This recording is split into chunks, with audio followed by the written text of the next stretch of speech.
Bismillahirrahmanirrahim. Alhamdulillah, salatu wassalamu ala rasulillah wa ala alihi wa sahbihi wa man wala. Filloj me emrin e Allahut, më shpëlodit. Paqja dhe bekimet e Allahut qofshin me pejgamberin ton Muhammed alayhi salatu wassalam, familjen e tij, bashkëshortët e tij dhe gjithë ata të cilët e pasuan dhe do ta pasojnë deri në ditën e gjykimit. Vëllezër, selamu aleikum wa rahmatullahi wa barakatuh. Edhe unë gjirasin ta falenderoj Emirin për ftesën që më bëri, normalisht nëpërmjet tij edhe ju që jeni përgjigj ftesës edhe keni ardhur. Është e vërtetë që planifikuar ka qenë prej disa muajsh përpara, por kaderi për cilin do flasim sonte është gjithmonë më i hajrit. Pse e kemi qytë shkolla e kaderit? E kemi qytë shkolla e kaderit për arsye se çdo shtyllë prej shtyllave të imanit është një shkollë më vete.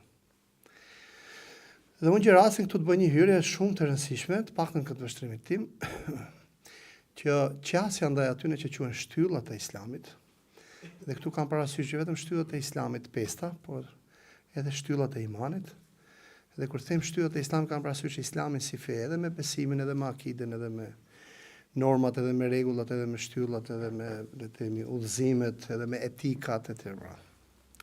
Pra islami është, le të themi, term ose koncept gjithë përfshirës, që i përfshin gjitha. Kur flasim për shtyllat e islamit, duhet ndalemi. Madje është domosdoshmëri shumë e madhe që të ndalemi. Dhe unë mendoj në kohën tonë, ose më drejt po e quaj në epokën tonë, duhet të ndalemi më tepër se kurdo tjetër, sepse kemi shumë besim se brezi juaj ka për të pas një rol të veçantë në rikthimin e rolit të cilin Allahu mëndueshëm ja ka përcaktuar fesë të islamit. Dhe roli i islamit është, le të themi, ringjallja e njerëzisë nëpërmjet besimit të tij dhe nëpërmjet udhëzimeve të tij. Mirë, këtë ringjallje të njerëzisë Allahu mëndueshëm e bën nëpërmjet modeleve që Islami krijon në tokë. Dhe kam parasysh me modele këtu njerëzin. Pra njerëzit, kapitali më i madh i Islamit është njeriu. Kapitali më i madh i Islamit është njeriu dhe ne e dimë gjithë që Islami ka filluar me një person, që ishte pejgamberi Muhammed alayhi salatu wassalam. Kam parasysh si realizim, Islami si realizim. Allahu mëndueshëm vërtet thotë në Kur'an: "Wa kadhalika ja'alnakum ummatan wasatan litakunu shuhada'a 'alan nas wa yakuna ar-rasulu 'alaykum shahida." Kështu ju kemi bërë popull të ekuilibruar që t'jeni dëshmitar për gjithë njerëzin, ashtu siç Muhamedi ishte dëshmitar për ju. Dëshmitar për çfarë? Dëshmitar për vërtetësinë e Islamit. Pra që të realizohet dëshmia se Islami është i vërtet, kjo realizohet nëpërmjet kujt? Nëpërmjet njeriut model. Njeriut model që dita përfaqësoj Islamin në rangun individual, rafshin individual, edhe njeriu model që dita përfaqësoj Islamin në rafshin ose nivelin kolektiv. Dhe pranaj pejgamberi alayhi salatu wassalam u lodh dhe ja arriti që për 23 vjet të realizoj këtë qëllim madhor, kultivimi i këtij brezi model, i këtij ummeti model, i cili vazhdon dhe do të vazhdojë të merret si shembull ringritje deri në ditën e Kiametit, që është brezi i sahabeve. Edhe nëse duam të dimë se cili ishte misioni i profetit alayhi salatu wassalam, edhe unë her pas here e shtroj këtë edhe në ambiente të tjera, nëse realisht duam të dimë se cili ishte misioni i tij që ta realizojmë edhe ne, ishte pikërisht edukimi i brezit që bëri pejgamberi alayhi salatu wassalam. Dhe kemi dy tregues, edhe pse treguesit janë të shumtë, edhe kjo është një temë e studiuar. Treguesi i parë është dëshmia që pejgamberi alayhi salatu wassalam i mori sahabeve në haxhin e lamtumirës. Bukur, u tha pejgamberi alayhi salatu wassalam: "A e kam përcjell mesazhin e Zotit?" Ata i thanë po, edhe pejgamberi ngriti gishtin e tha: "Allahumma fashhad." Wallahi mundesh të dëshmo. Dhe nëse ky brez ose këta njerëz që edukoi pejgamberi alayhi salatu wassalam nuk do të ishin në nivelin e dëshmisë, nuk do t'ua kishte marrë pejgamberit dëshminë. Bukur, pejgamberi alayhi salatu wassalam po ja merrte dëshminë një brezi që do të ishte emisari i Islamit ndër gjithë brezat e tjerë deri në ditën e Kiametit. Dhe përfitojmë dot që pejgamberi mund të çojë si emisar të tij një person që nuk e meriton, një person të padenj. Kurrë s'mund ta bëjë këtë pejgamberi alayhi salatu wassalam. Pra ky ishte misioni i pejgamberit, të edukoj këtë brez i cili do të ishte dëshmitar për vërtetësinë e Islamit. Treguesi i dytë, kur pejgamberi alayhi salatu wassalam ishte në shtratin e vdekjes, pra në smundjen e vdekjes, më drejt 3 ditë para se të ndrojë jetë, organizoi një ushtri që ishte ushtria më e madhe që kishte organizuar pejgamberi alayhis salam, 13.000 ushtar, edhe në krye të kësaj ushtrie vuri Osama ibn Zeidin, që ishte 19 vjeç. Dhe çfarë ndodhi kur pejgamberi alayhis salam ia dha drejtimin e ushtrisë, disa prej sahabëve shprehën një lloj pakënaqësie për këtë vendim të pejgamberit alayhis salam. Dhe pejgamberi sallallahu alajhi wasallam i erdhi shumë keq. Mirë, po nuk ishte çështje emocionale, nuk ishte keqardhje emocionale. Pejgamberi alayhis salam këtu kuptoi se ishte një devijim konceptual. Prandaj më njëherë pejgamberi sallallahu alajhi wasallam, si shumë raste të tjera kur kishte të bënte me devijime konceptuale, më njëherë ndërhynte. Dhe mos harrem, asnjëherë pejgamberi nuk ka ndërhyr emocionalisht. Gjithmonë pejgamberi sallallahu alajhi wasallam orientohej nga arsyeja e orientuar me dritën e të vërtetë, si ishte Kurani dhe fjala e Zotit. Bukur. Edhe doli mbajti një hutbe ku pa dhe u vret zemrimi pejgamberit sallallahu alajhi wasallam. Dhe tha, dëgjova që dikush prej jush ka shpreh pakënaqësi për këtë emrim që kanë bërë për Osama ibn Zeidin për qenë në krye të ushtrisë. Dhe tha, për Zotin, ju që keni folë dhe keni shpreh pakënaqësi për Osamën, të njëjtët jeni që keni shpreh pakënaqësi edhe për Zeidin, babain e Osamës. Dhe shikoj, këtu tash është ajo që duam të nxjerrim pane. Nëse s'do të isha i sigurt se ai është meritues dhe i aftë për ta mbajtur këtë përgjegjësi, nuk do t'ja kisha dhënë. Dhe këtu pejgamberi sallallahu alajhi wasallam na përcjell një mesazh shumë të rëndësishëm. Kur vije puna ke standardet dhe ke metoda e rritjes, ke metoda e formimit, kur vije puna ke standardet që duhet të gëzoj dikush për t'i dhënë një përgjegjësi kaq të madhe, pejgamberi nuk mund ta bënte me hatërlloqe. Po do t'ja jepte këtë përgjegjësi personit që megjithmend kishte besim se gëzonte cilësitë e duhura për ta mbarë këtë përgjegjësi. Sepse kjo ushtri që kishte përgatitur pejgamberi sallallahu alajhi wasallam, kryes së cilës kishte vendos Osama ibn Zeidin, nuk ishte thjesht një ushtri që do përballej me armikun dhe kishte si mision që të fitonte një betejë dhe kaq. Dhe nëse e konceptojmë kështu realisht kemi bëjmë gabim të rëndë. Pejgamberi alayhis salam nuk ishte pejgamber lufte. As brezin që edukoi pejgamberi sallallahu alajhi wasallam nuk e edukoi për luftë. Po edukoi për çfarë? Wa kadhalika ja'alnakum ummatan wasata. Litakunu shuhada 'ala an-nasi wa yakuna ar-rasulu 'alaykum shahida. Kështu ju kemi bërë një popull të ekuilibruar që të jeni dëshmitar për njerëzin, ashtu siç Muhamedi ishte dëshmitar për ju. Pra ky brez dhe kjo ushtri, si kryes së cilës vendosi Osama ibn Zeidin, edhe pse ishte e detyruar të përballet me armikun, gjatë kohës që përballej me armikun, duhet kishte të mishëruar brenda vetes, në vlerat e veta, në sjelljet e veta, në edukatën e vet, komunikimin e vet, të qenurit model i Islamit për të ftuar në Islam edhe në luftë. Prandaj në betejën e Hajberit pejgamberi alayhis salam tha, nesër do t'ja jap flamurin një personi që e don Allahun dhe Allahu e do atë. Të gjithë sahabët u gëzuan ose më drejt jetuan ose si më shkuan për të fletë duke qenë të preokupuar dhe çdo kush ndronte që të ishte ky i tilli. Të nesërmen tha pejgamberi sa ku është Aliu? Thanë është në çadër sepse e ka smur syrin. E thret pejgamberi sa Aliun i këndon diçka nga Kurani, i fryn në sy dhe i kthehet syri në normalitet. Dhe i tha pejgamberi sa Aliut, o Ali, merre këtë shpatë dhe lufton në rrugë të Zotit ata që kanë mohu Zotin. Dhe këtu kishte parasysh çifutët që ishin armiq. Mirë, po dije se nëse Allahu mëndueshëm do të bëj ty sebeb që dikush të udhëzohet në rrugë të Zotit, kjo është më e mirë për ty se sa gjithë dynja dhe çka brenda. Pra përfituroni ku ja kujton këtë mision pejgamberit sa Aliut në çfarë vendi? Në momentin që do përballeshin. Ja kujton Aliu dhe na kujton edhe ne se misioni i misionëve të muslimanit si individ dhe si kolektiv në të gjitha rastet, madje edhe në përballjet e mëdha, kush është? Udhëzimi i njerëzve në fe. Sepse ummeti Muhamedit është ummeti i rahmetit, wa ma arsalnaka illa rahmatan lil alamin, nuk kemi dërguar përveç se mëshirë për gjithë botrat. Prandaj pejgamberi sa se më dha kujt Osamës duke qenë këtë mision ose këtë detyrë, duke qenë i bindur se Osamja ishte edukuar mjaftueshëm për të qenë në kryet kësaj ushtrie, por njëkohësisht për të qenë në nivelin e duhur për t'i përfaqësuar ato vlera për hir së cilës kjo ushtri do sakrifikonte dhe jetën. Dhe kjo s'duhet haruar asnjëherë. Dhe ky është misioni i muslimanëve. Mirë po, dalin tash aty ku e nisëm. Ne kemi shumë besim se brezi juaj do rrit brezi i ndikimit të madh me lejen e Allahut mëndueshëm edhe në këtë shoqëri, por unë besoj edhe shumë më gjerë se sa kaq, por kjo është temë tjetër. Mirë po, që të përgatitemi për ta pas atë rol të cilën njerëzia e pret shumë, edhe e pret me shumë këmbgulje, madje me shumë etje, dhe kjo etje tashmë është e dukshme dhe e vërejtshme shumë kollaj. Ne si musliman duhet të rindërtojmë edhe një herë, kemi shumë nevojë të rindërtojmë marrëdhëniet edhe një herë me atë që quhen shtyllat e Islamit.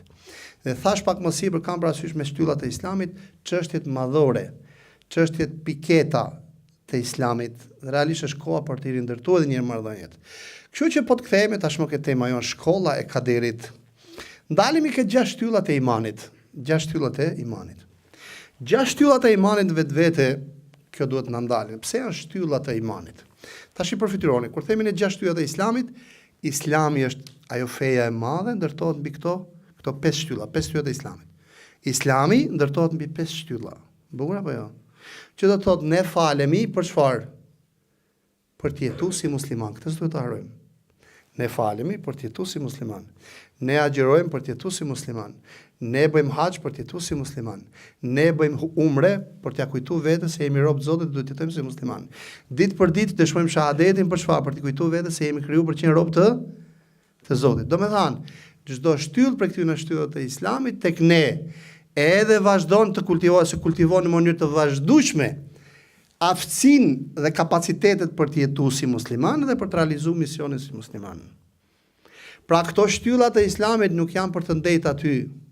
Këto shtyllat e Islamit janë që të na trajnojnë ne për ta mbartë me sukses misionin e Islamit.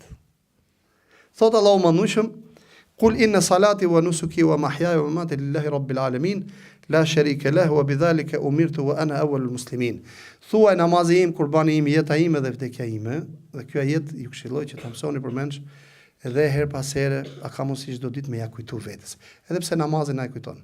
Thuaj namazi im, kurbani im, jeta ime dhe vdekja ime janë vetëm për Allahun e mëndueshëm i cili nuk ka shok, edhe për këtë jam urdhëruar edhe unë i pari muslimanëve. Por çfarë jam urdhëruar unë i pari muslimanëve? Në shumë raste me fjalë kur analizojmë veten, falim namazin edhe jemi optimist, kënaqemi pse na ka udhëzuar Zoti ke namazi, por pa kuptuar me fjalë kjo kënaqësia ngelet deri këtu. Faktikisht me fjalë kjo jeti kuranor na thot ne se o robi Zotit, a shikon se si Allahu mëndueshëm pas temës specifike që ka përmend këtë të përgjithshmen. Për të na thënë se ti falesh dhe therr kurban, bukur. Edhe pse i ka specifikuar këto të dy Allahu mëndueshëm, ka arsyet, por nuk do ndalemi. Por na thot Allahu, ti falesh dhe therr kurban për çfarë?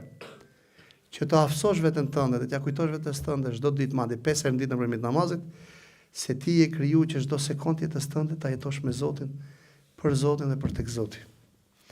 Mirë po, i bie kështu që mos jetë gjë e lehtë apo jo. Ti je i aftë që çdo sekondë jetës tënde ta jetosh me Zotin nuk është gjë e lehtë. Ti je i aftë që çdo pozicionim në jetën tënde ta bësh për atë të Zotit nuk është e lehtë. Sepse për ta bërë këtë, unë do të jap një shembull të thjeshtë, për ta bërë këtë kërkohet një nivel i caktuar vetdije, madje vetdije shumë e kthjellët, vetdije e fuqishme e cila pushton edhe kraharorin dhe gjakun. Është një vetdije që rreth në deje. Bukur? Tash le të marrim në shembullin Aliut radhiyallahu anhu warda. Në një nga betejat, duke se ka qenë betejë në Hajberit, jo, nuk ka qenë betejë në Hajberit, e rëndësishme, duket se në Uhud me fjalë. S'ka rëndësi me fjalë gjarë. E rëndësishme, në një nga betejat Aliu radhiyallahu anhu wardahu lëshon për tokë një nga politeistët. Lëshon tokë dhe ngresh shpatën me ira. Politeisti nga poshtë i bështyn me ndërhysh Aliut radhiyallahu anhu wardahu. Pa drejt këtu shkon në rreth. Aliu e lë shpatën dhe largohet. I than, ç'a ishte kjo sjellje? Pse? Do të them, pse nuk këtë përpjekje nuk e çon në fund? Tha pata frikë se ajo goditje nuk do jetë për hatër të Zotit. Tash po ta vësh veten tënde ti në pozicionin e Aliut radhiyallahu anhu. Je në kulmin e kujt? Në kulmin e përballjes. Bukur, përfitoro se çfarë vetdije ka gëzuar Aliu radhiyallahu anhu, që ka arrit që të menaxhojë emocionet e tij kaq të fuqishme, një adrenalin e jashtëzakonshme, në një pozicion të tmerrshëm, që bëhet fjalë për jetë vdekje, aty e ndal dorën edhe tërhiqet. Kam frikë se nuk është për atë të Zotit. Kam frikë se nuk është për atë Allahut mëndueshëm. Që do të thotë me fjalë, për të realizuar këtë, për që robi Zotit në gjitha situatat, do të me pas këtë lloj vetdije. Bukur? Atëherë si e kultivojmë ne në mënyrë të vazhdueshme këtë vetdije? Dhikri, tauhidi, që është dhikri i dhikreve, namazi, zeqati, agjërimi, haxhi, këto janë shtyllat e Islamit. Pra këto shtylla na kultivojnë në aftësinë për ta mbartë këtë Islamin mbi supe, edhe kujdes, edhe si jetë, bukur, edhe si jetë, edhe si mision. Edhe si mision. Përfitojmë të themi pak në në epokën e artë të civilizimit islam. Edhe unë këtë pyetje ja bëj vazhdimisht vetes. Si kanë pas mundësi muslimanët, si kanë arritur me fjalë muslimanët që të jenë kaq zemër gjër me gjithat diversitet që ka pas brenda civilizimit islam. Bukur? Si ka pas mundësi që të ka përcjellë gjithë ato paragjykime, ato mlefe ndaj tjetrit, qafir, mohus, i bërshok Zotit, Triniteti, ku e di se çfarë. Dhe i kanë pas kaq afër, dhe kanë pas edhe bashkëpunëtor. Bukur, mi po pyetja është këtu, e kanë bërë këtë thjesht se kanë qenë tolerant, apo kjo është ajo që ka kërkuar Islami? Si është e mundur që kanë lëviz me kaq krenari, me kaq le të themi seriozitet, me kaq lojalitet ndaj Islamit, me kaq pacënueshmëri të identitetit brenda gjithë këtij diversiteti, si ku e kanë gjithë këtë forcë? Sepse ata kanë kuptuar që Islamin e ka zbritur Allahu më shumë për ta jetuar në vet, po njëkohësisht me një fjalë për t'u dhënë edhe të tjerëve. Mirë, po kjo vëllezër, dhe këtu duhet ndalemi shumë pak. Këtë nuk mund ta bëj dikush që e ka këtë emisioni kështu si çantë që e merr me vete ose si xhaketë që heqet vesh. Këtë mund ta bëj me vetë një person që e ka këtë lloj vetdije në gjak. E ka këtë lloj vetdije në gjak. Dhe vetëm kështu mund të shpjegosh. Nuk ka mënyrë tjetër për mendimin tim. Vetëm kështu mund të shpjegosh forcën e ndikimit të muslimanëve në epokë kaq të shkurtë dhe në gjeografi kaq të gjerë. Bukur? Në epokë kaq të shkurtë dhe gjeografi kaq të gjerë. Përfituron ku ka shkuar Islami në Indonezi, në Malezi. Indonezianët janë shumë të zgjuar, kanë edhe krenari si popull. Nuk janë kështu të vegjël edhe në karakter, pse janë të vegjël në fizik. Pyetja si e kanë pranuar Islamin kaq bukur, kaq shpejt, me kaq masivitet, sepse janë përballë me forcën e modelit. Me forcën e modelit. Tash ky modeli ku e ka pas sekretin? Tash i kthehemi përfundimisht këtë tema jon. Forca e perceptimit të tyre dhe thellësia e perceptimit të tyre për këto shtylla të Islamit, ka qenë shumë e madhe dhe shumë e thellë. Të japë një detaj tjetër. Shkon dikush ke pejgamberi sa sem dhe i thotë pejgamber, më thuaj se çfarë më fut në xhenet dhe çfarë më mbron nga xhenemi. Tha pejgamberi the la ilaha illallah, e tha, falë namazin, e fal. Jep zakatën kur ke, okay, agjërimi më rregull. Haxhi akoma s'ishte bër obligim. Tha, a duhet më tepër? Tha, vetëm nëse do vet. Tha, as kam me shtu, as kam me paksu. Më rregull? As kam me shtu, as kam me paksu. Ktheu shpinën dhe iku. Tha pejgamberi sallallahu alajhi wasallam, laqad aflaha in sadaq. Ky do të jetë i shpëtuar nëse do ta bëj fjalën. Si është e mundur që me kaq me shkon në xhenet? Fatikisht me çfarë ka hyrë në xhenet? Jo thjesht me veprimin e këtyre, por vetdia e tyre dhe kuptimi i tyre dhe perceptimi dhe konceptimi i tyre për këto shtyllat e Islamit ka qenë kaq i thellë dhe i plot, saqë i ka mjaftuar. Marrim me fjalë të fundit për këtë pjesë me fjalë. Erdhi Xhibril alayhis salam, pra si thot Omer radhiyallahu anhu ardhahu, dhe është e çuditshme se ky është nga hadithet e pakta që transmeton Omri. Omri ka transmetuar shumë pak hadithe. Megjithatë ka qenë Omer Khattabi radhiyallahu anhu. Dhe cilësia dikush ka qenë, edhe pse ka ditë shumë pak hadithe, ose ka transmetuar shumë pak hadithe. Perceptimi i tij ka qenë kaq i thellë për Islamin, kuptimi i tij ka qenë kaq i thellë për Islamin, vetdia e tij islame ka qenë kaq e thellë dhe e plotë dhe e gjerë, saqë me fjalë tha pejgamberi alayhis salam, nëse do të kishte ndonjë që do të ishte profet mas më do ishte kush? Omer Khattabi radhiyallahu anhu ardhahu. Bukur? Thot erdhi një person i cili ishte me rroba të pastra, me flok të zeza, ishte i huaj, por nuk kishte shenja udhëtimi. Pra nuk kishte shenja, bukur? Edhe ul përballë pejgamberit. Ndaj ne gjithë e dim hadithin e gjatë Xhibrilit, apo jo? Bukur? O Muhammed, më thuaj se ç'është Islami. Islami 1 2 3 4 5, sadakt. Ke drejt. Ç'është imani? 6 tyjet e imanit. Ç'është ihsani? Kiameti tha nuk e di. Ai që pyet atëherë, i pyetur nuk di më. Bukur shenjat e kiametit ja tha pejgamberi. Iku. U tha pejgamberi sallallahu alaihi wasallam. A e dini kush ishte ai? Jo, e than. Allahu Rasuluhu alem. Tha pejgamberi sallallahu alaihi wasallam, ai ishte Xhibrili etakum yuallimukum dinakum. Ai ishte Xhibrili erdhi për t'u mësuar fen tuaj. Le të ndalim këtë shprehje, fen tuaj. Pse kaq është feja? Kaq është feja? Kaq është feja. Mesh me i kusht vedia rreth këtyre elementeve të fesë, po që në nivelin e duhur kaq është feja. Të tjerat janë çfarë pastaj? Janë ato elemente të cilat ndërtohen mbi këtë fe. Elementet të cilat ndërtohen mbi këtë fe. Bukur? Tash pse po insistoj kjo? Sepse ne jetojmë sot në kohën kur jo në pak raste perceptimi i Islamit në përgjithësi frenohet me kë? Frenohet me elementet material përbërës të fetarizmit tonë jetën e përditshme. Halal dhe harami janë pjesë e fesë, apo jo? Rregullat që mësojmë ne me i fe për namazin, për agjërimin, është pjesë e fesë. Pjesë e fesë. Bukur? Pa është kjo feja. Ç'është feja? Feja shpirti i këtyre shtyllave të Islamit. Pse kaderi, tash më përfundimisht të futëm, pse kaderi është shtylla e imanit, për çfarë? Imani, bunia, el iman, besimi në këto 6 shtylla. Erkanin e iman, shtyllat e imanit. Ashtu si shtyllat e Islamit 5, shtyllat e imanit janë këto 6. Që do të thotë, imani, si energji, si forcë, si vetdije, që na mban në lidh me Zotin, dhe na jep forcë që ne të vazhdojmë me fjalë rrugën drejt Allahut të Madhëshëm, deri në momentin e fundit në këtë dynja. Bukur? Buron nga çfarë? Nga këto 6 shtylla. Ky është imani. Që do të thotë tash, ky perceptim na thotë në kujdes nga të ndalurit vetëm tek aspekti sipërfaqësor ose teorik i shtyllave të imanit. Imani është diçka tjetër.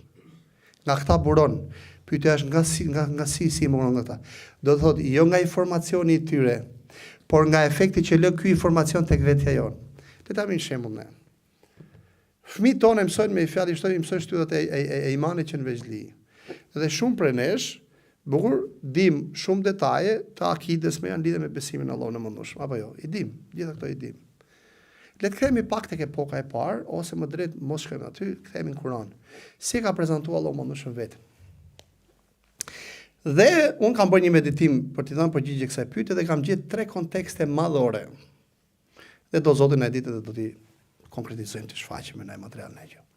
Në 3 kontekste madhore Allahu Madhëshëm e prezanton veten e tij nëpërmjet kujt ose më drejt reflekton cilësitë dhe atributet e tij. Ne gjithë jemi dakord që emrat dhe cilësitë e Zotit, besimi dhe cilësitë e Zotit është thelbi i kujt? I besimit dhe i akides, apo jo? Kush mohon cilësitë e Zotit nuk është musliman. Bukur, pyetja është si ta njohim Zotin nëpërmjet emrave dhe cilësive të tij. Kemi 3 kontekste madhore. Konteksti i parë jemi në Kur'an, nuk po lëvizim nga Kur'ani. Konteksti i parë nëpërmjet cilit ose me anë cilit Allahu Madhëshëm e prezanton veten e tij është konteksti i kujt? I reflektimit të cilësive dhe atributeve të tij te krijesat e tij. Dhe krijesa e parë tek e cila Allahu Madhëshëm ka reflektuar cilësitë dhe atributet e tij kush është? Njeriu. Iqra bismi rabbikal ladhi khalaq, khalaqal insana min 'alaq. Iqra wa rabbukal akram alladhi 'allama bil qalam 'allama al insana ma lam ya'lam. Dhe kuptimin e ajeteve ne e dim. Lexojmë emrin e Zotit tënd i cili krijoi njeriu nga i pikë gjaku i ngjizur. Pse e përmend këtë pikë gjakun e ngjizur? Për ta thënë Allahu Madhëshëm prej atje filloni studimin e njeriu. Pse? Për të pasë se si reflektojnë cilësitë dhe atributet e Allahut Madhëshëm. Dhe sa më shumë meditojmë në njeriu, aq më shumë konstatojmë kë. Konstatojmë cilësitë e Zotit. Bukur, thot Allahu Madhëshëm fi anfusikum fala tubsirun, tek vetë juaj nuk shikoni. Në krijimin e qiellve dhe tokës dhe në ndryshimin e natës dhe ditës ka argumenta për njerëzit e mendjes, të arsyes, që din me fjalë të meditojnë, kthehemi ku? Ke thelbi i gjës. Ky është konteksti i parë, po inshallah do kemi mundësi në herë tjetër ta shtjellojmë. Këto 3 kontekste ti detajzojmë. Bukur? Konteksti i dytë është konteksti i nevojës njerëzore. Konteksti i kujt? I nevojës njerëzore. Jo vetëm në aspektin e nevojës për ndihmë, në aspektin e nevojës për tobe, në aspektin e nevojës për të rikthyer ke Zoti, në aspektin e nevojës për forcë për të rezistuar të keqes, në aspektin e nevojës për të realizuar objektiva dhe synimet, në aspektin e nevojës për të shpëtuar nga problemet e ndryshme të dynjas. Dhe ky është një nga kontekstet kryesore ku Allahu mëndoshë reflekton cilësitë dhe atributet e tij. Le të marrim ne nevojën për të rezistuar të keqes. Bukur, kur njeriu arrin të rezistojë të keqes me normalitet, me le të themi natyrshmëri. Kur ka këtë forcën imanore këtu brenda, cila është kjo forcë? Nga puron kjo forcë imanore, nga njohja e Zotit. Njeriu që e njeh Zotin dhe ka afër, edhe kjo është pjesë, pra cilësia e afërsisë Zotit, është pjesë e këtij kontekstit të nevojës njerëzore, ai ka shumë të kollajt me i rezistu haramit. Se e ndjen Zotin shumë afër dhe bukur e din që Zotin e ka më afër se sa ta marrë qafës e tjerë më radh. Lukmani i thot birit të tij, ja bunay, innaha in takum mithqala habatin min khardalin fatakun fi saqra, aw fi samawati aw fi al-ardi yati biha Allah, inna Allaha latifun khabir. O birim, dije se çfarë lloj puni që të bësh, sado e madhe apo e vogël që të jetë, kudo që ta bësh, në qiell, në tokë ose në shpellë, Allahu mundosh ka me të ballafaqumet, ta ka shkruar, ta ka regjistruar. Shifë si e mbyll Allahu mundosh, inna Allaha latifun khabir. Allahu mundosh është latif, e alimun bil lataif al umur, din edhe detajet më të vogla. Khabir, i gjithë njoftuar edhe për ngjarjet më të vogla. Tashi i thot Lukmani birit të tij, nëse ti realisht do forcë për të rezistuar të keqes, bukur dije se Allahu mëndueshëm që është latif khabir, i regjistron gjitha. Që do thotë Allahu mëndueshëm na jep edhe cilësinë, edhe efektin e këtyre cilësive në lidhje me jetën tonë, që është regjistrimi i gjithave, por njëkohësisht kjo gjeneron çfarë? Kjo lloj vetdije, kjo lloj njohje e Zotit me secila atributet e tij që kanë këtë lloj efekti, le të themi skajor, të palimit, bukur që regjistron detajet më të vogla, efekti kush është kene? Forca për të rezistuar të keqes. Apo jo?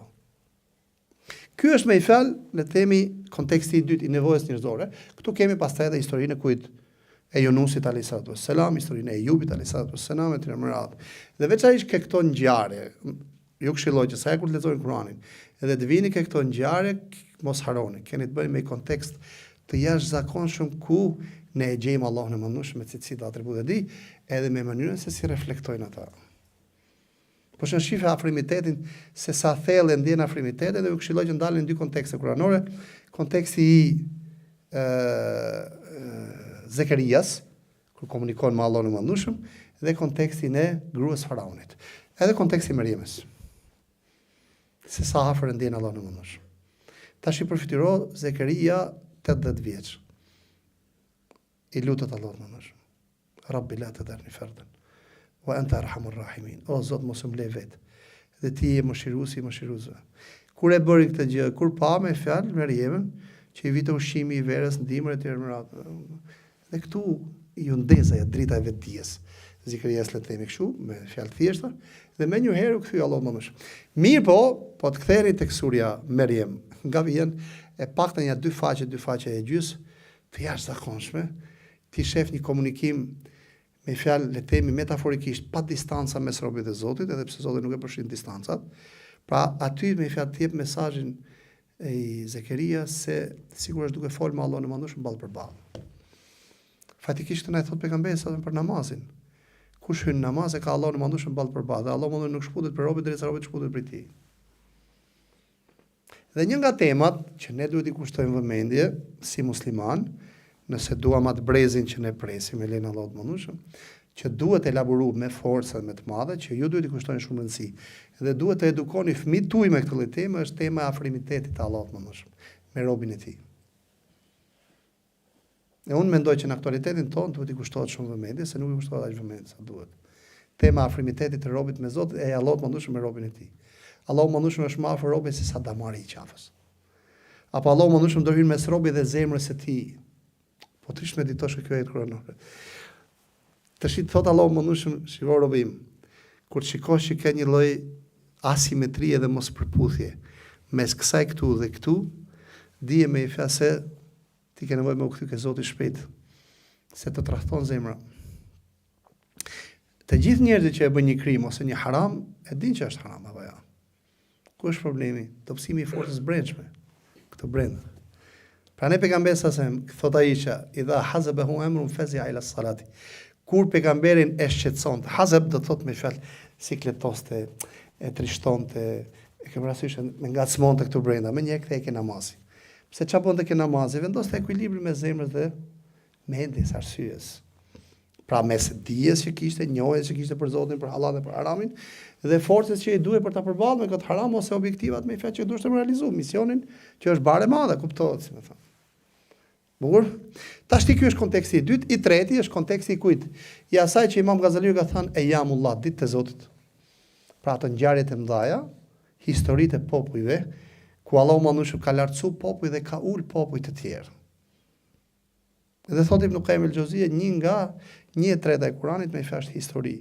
Dhe arsyeja sepse është histori, sepse aty përshfaqet çfarë? Përshfaqet me fjalë fuqia e Allahut mëndueshëm se si e lartëson një popull dhe si e ul një popull tjetër. Dhe unë mendoj se jemi në këtë epokë. Dhe mendoj se kjo temë, veçanërisht konteksti i tretë, nga ne si muslimanë duhet të kushtohet një rëndësi shumë e madhe. Pse? Për arsye se në epokën tonë, veçanërisht këto dekada që kanë hik, ka qenë dekada e kujt, e dominimit të fuqisë, të forcës. Dhe historia na thotë, dhe civilizimet na thonë, mund ato epoka, civilizimesh, ku njeriu ka menduar se nëpërmjet fuqisë mund të realizojë gjithçka, mu aty ka ndërhyrë Allahu mëndueshëm me forcën dhe fuqinë e tij dhe e kanë poshtë atë popull. Mi po aty është çfarë, është momenti i rënjes në civilizimin, ngritjes në civilizimin tjetër. Edhe e bukura është se Allahu mëndueshëm e prezanton veten e tij nëpërmjet këtij konteksti ku janë në Medinë pasi muslimanët kishin kuptuar ç'është Islami edhe jo, në Mekë kryesisht ke surja Fajr. Wal fajr wal layalin 'ashr wal shafa wal watr wal layli idha yasra hal fi dhalika qasamul lidhi hijr alam tara kayfa fa'ala rabbuka bi'ad iram dhat al himad allati lam yukhlaq mithluha fi al bilad wa thamud alladhina jabu as-saqra fi al bilwad. تشجعني وفرعون ذي الأوتاد الذين طغوا في البلاد فأكثروا فيها الفساد فصب عليهم ربك سوط عذاب إن ربك لبالمرصاد. Bukur, nuk e di, ti përkthejmë to, rëndësishme. Allahu mëndueshëm betohet në këto 3 stacione kohore. Janë shumë të rëndësishme, vetëm këtu po të meditosh gjem shumë gjëra. E rëndësishme vim më poshtë, Allahu mëndueshëm përmend pas këtij betimi, të cilin e mbyll hel fi dhalika qasamul ladhi hijr. Në këtë betim thot, a nuk kam sim për njerëzit e mendjes? Thot Allahu mëndueshëm jam të u betuar shumë edhe me diçka shumë të rëndësishme. Wal fajr agimi. Wal layalin 'ashr dhe netër. Wa shaf'a wal watr teku dhe çifti. Bukur, helfi ka një për njerëzit e mendjes, pra meditoni pak thot Allahu mëndueshëm. Pastaj na sjell popullin e kujt? Themudit. Iram dhat al-imad. Derisa vjen ke faraoni dhe na e përshkruan Allahu mëndueshëm gjithë faraonit. Alladhina tagaw, do të thënë ka përcyn me zullume dhe gjakderdhjen e vrasje dhe shkatrime nëpër krahinën nëpër vende, nëpër popullata, nëpër shtete. Bukur? Duke vrarë njerëz, duke shkatruar edhe infrastruktura. Pastaj thot fe ektheru fiha al-fasad. Dhe tepruan me fesad dhe shkatrim, mu këtu çfarë ndodhi? Fasabba alehim rabbuka sawta adhab inna rabbaka labil mirsad. Dhe Allahu mëndueshëm u aderdhe atyre zemrimin e tij, ndal. Këtu cilësia e Zotit. Inna rabbaka labil mirsad. Allahu mëndueshëm ata i ka në fokus plot. Do me thënë Allahu mëndueshëm nuk i shpëton asgjë. Wala tahsabanna Allah ghafilan amma ya'malu adh-dhalimun. Mos e mendoni Allahu në mëndueshëm si të pavëmendshëm ndaj asaj që bëjnë zullumçarët. Kjo është konteksti i tretë. Ka disa mini kontekste të tjera, por këto janë ato 3 madhoret ku Allahu mëndueshëm përshfaq kë cilësitë dhe atributet e tij dhe efektin e tyre. Të padiskutueshëm, përjedhoi, prezanton Allahu mëndueshëm veten e tij tek ne nëpërmjet cilësive dhe atributeve, në kontekste kaq jetike për ne, por edhe nëpërmjet efektit të këtyre cilësive dhe atributeve në jetën tonë, edhe si individ, edhe si kolektiv, edhe si shoqëri, edhe si civilizime. Edhe ju këshilloj që këtë kontekstin e tretë ta meditojmë thellë. Është shumë rëndësishme, veçanërisht, shumë vazhdimshme ta them. Këtë kontekstin e tretë ktheu në historive kuranore për të kuptuar se çfarë bën Allahu mëndueshëm. për të kuptuar se çfarë bën Allahu mëndueshëm, për të kuptuar cilësitë dhe atributet e Allahut mëndueshëm në një kontekst tjetër. Dhe kështu do të kuptoni se sa të mëdhej jemi, që ne besojmë Allah, edhe kështu do të kuptoni se si ka mundësi ku e gjetën muslimanët e parë, gjitha të forcë dhe fuqi të përballën me fjalë me Amerikën që është sot, Persia dhe Bizanti asaj kohe. Ndërkohë që ishin arabë, ishin bari. Pra maksimumi është me tregtim, me fjalë. Ku e gjetën gjitha të forcë? Sepse ata u edukuan me këtë metodë kuranore.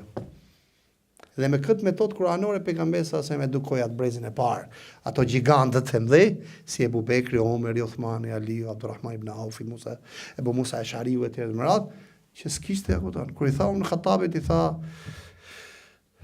Sa'd ibn Abi Waqqasi, me sa më kujtohet, tha më duhen me fjalë 4.000 ushtarë dhe 10.000 dirhem, ashtu dinar. Ja çoj pejgamberi, ai Umri.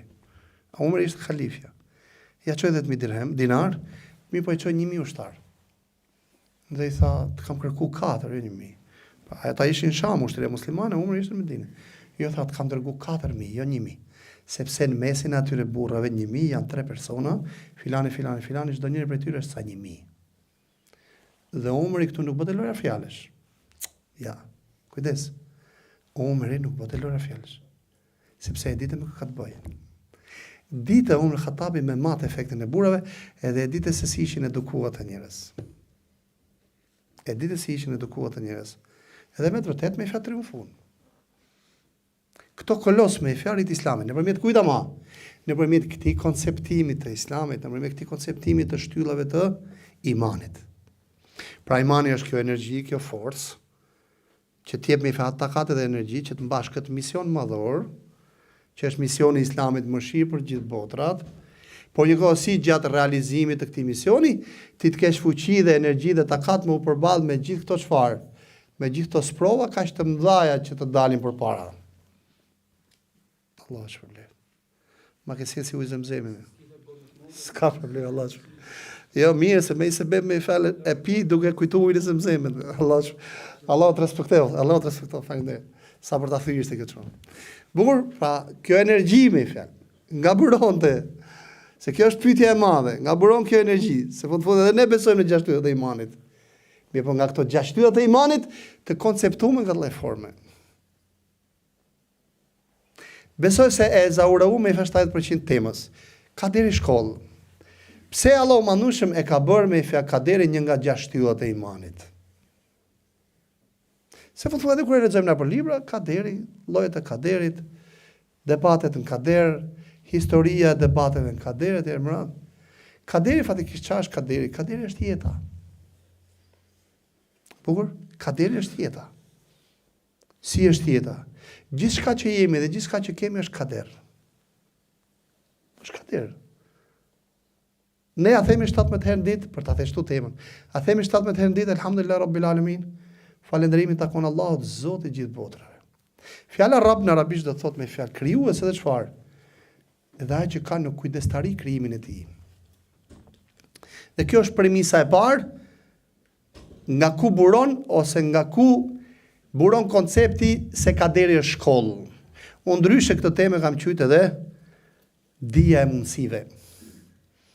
Kaderi vetë është dija e mundësive. Kush kupton kaderin ashtu siç duhet, e kupton me fjalë se ai noton pafundësisht, pa u lodh madje me kënaqësi shumë të madhe dhe me lumturi shumë të madhe në detin e pafundëm të mundësive. Në detin e pafundëm të mundësive. Bukur? Premisa e parë cila është elhamdulillah rabbil alamin. Falënderimi takon Allahut, kujt Zoti i gjithë botrave. Allahu është Zoti i gjithë botrave. Do thotë është krijuesi dhe është ai që ka në menaxhim gjithë botrat. Tamam? Që do thotë asgjë nuk del nga pushteti i Zotit. Asgjë nuk del nga limitet e fuqisë Allahut mandueshëm, vëmendjes tij, mbikëqyrjes tij, kudretit dhe fuqisë tij dhe për kujdesin tij, asgjë. Tashi letrim pak këtu. Keni parasysh atë teleskopin Webb, me fjalë, James Webb, çaj ka që lëndron nëpër galaktika. Dëgjova me fjalë para një 10 ditësh se ka sjell informacione se ka zbuluar me fjalë një botë tjetër. Për teja saj, pra galaktika të reja, për teja aty në galaktikave që ne kemi menduar deri tash. apo yjsi tjetër 3. Dhe unë pas herë ndjek këtë për të marrë këto informacione të çuditshme. Tashime ja përfitiro. Miliardat e planeteve janë vetëm këtu ke udha e qumshtit, miliardat. Okej? Përfitiro ke ato udhat e tjera. Përfitiro ato të tjerat. Të gjitha këto janë në qiellin e dynjas, po qielli i dytë, i tretë, i pestë, i shtatë.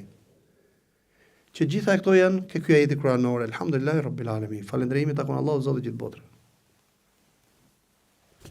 Po, Zoti gjithë botrave. Brenda kësaj, do thotë asgjë nuk del nga pushteti asgjë. Mirë. Iku e para. Zoti gjithë botrave do thotë asgjë nuk del materialisht nga pushteti i Zotit dhe asgjë nuk del jashtë pushtetit të Zotit prej veprimeve të kësaj bote lëndore dhe efekteve të veprimeve. Që do të thotë çdo lloj ngjarje që na ndodh ne afër nesh apo larg nesh, në rang individual apo global, e gjitha është nën vëmendjen e Zotit dhe ndodh me çfarë? Me dijen e tij dhe me lejen e tij apo jo? A mund ndodh ndonjë gjë në pushtetin e Zotit pa lejen e Zotit? Me lejen e Zotit. Premisa e dytë.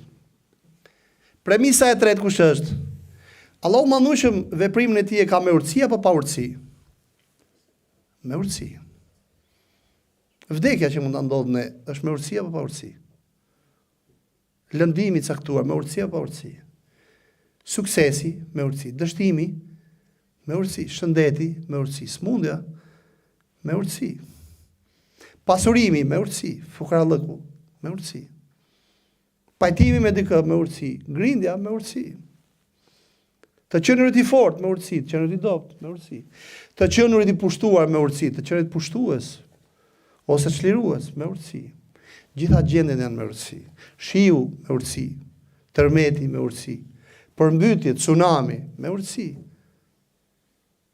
Shiu, breshri, bora, gjitha me urtësi. Tashti përderisa gjitha janë me urtësi. Kaderi është i mirë apo i keq? Si thoni?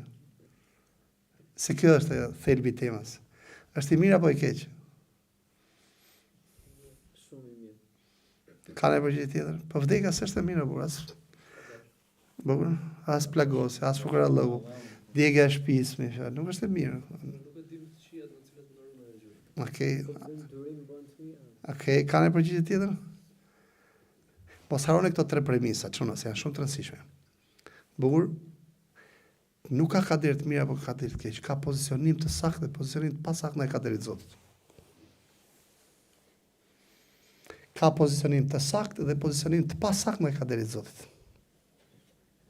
Bukur, sepse kaderi i Allahut mëndueshëm, e para nuk ndodh pa lejen e Zotit dhe pa fuqinë e tij, e dyta nuk ndodh pa dijen e Zotit dhe e treta nuk ndodh pa urtësinë e Zotit. Përderisa është me urtësinë e Zotit, qëndrojmë kjo premisa e fundit. I bie ti i mirë apo i keq? Varet si pozicionohemi ne. Për Allahut mëndueshëm nuk buron asnjëherë keq, varet si pozicionohemi ne. Nëse ne pozicionohemi ashtu siç duhet dhe s'mund pozicionohemi ashtu siç duhet, vetëm nëse e konceptojmë kaderin e Zotit në hijen e këtyre premisave. Nuk i them unë, gjitha këto i morëm nga çfarë? Nga libri i Zotit. Mregull? Sepse kështu, mos harroni, e konceptuan kaderin ai brezi i parë.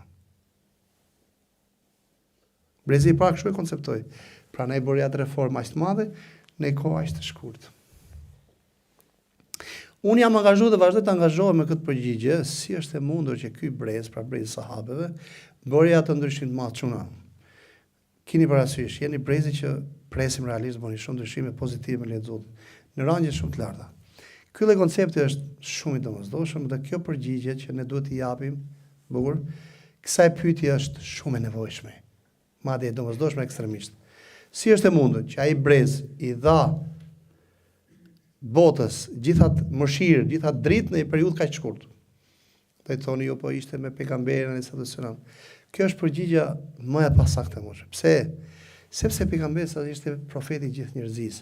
Dhe nëse sot se kemi profetin si njeri, ne kemi librin e Zotit, Xhelalu, dhe kemi modelin e pejgamberit sallallahu alajhi wasallam. Dhe ky model është i freskët dhe i volitshëm deri në ditën e Kiametit. Deri në ditën e Kiametit.